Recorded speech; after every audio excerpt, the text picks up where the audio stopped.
મહાબળેશ્વરના ચાળીવાળા રસ્તા છે ને ચડવા માંડી ગયા છીએ અને જસ્ટ માર્કેટની બાજુમાં જ અમારો રૂમ હતો તો પાછળની સાઈડ છે ને માર્કેટ છે. રેડી થઈને અમે લોકો આવ્યા છીએ લેક જોવા માટે. તો સરસ મજાનો વ્યૂ હતો, વરસાદી માહોલ હતો, સામે છોકરાઓ રમી શકે એવી ગેમ્સ ને એ પણ વધુ વસ્તુ હતું, બોટિંગ ને એવું બધું હતું. ફોટોસ પડાવવા માટે હાટ ને બહુ બધું વસ્તુ અહીંયા કને હતી.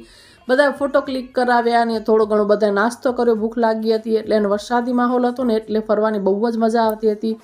સાંજના 4 વાગ્યાનો ટાઈમ હતો ને જો અહીંયા સરસ મજાના જામફળ છે ને એ લઈ લીધા છે. પછી અમે અહીંયા કને સિંગ છે એ ખાધી, અહીંયા સ્ટ્રોબેરી બહુ બધી હતી અને ત્યાં ગાર્ડન છે તો ત્યાં થોડી વાર મેં ગયા હતા.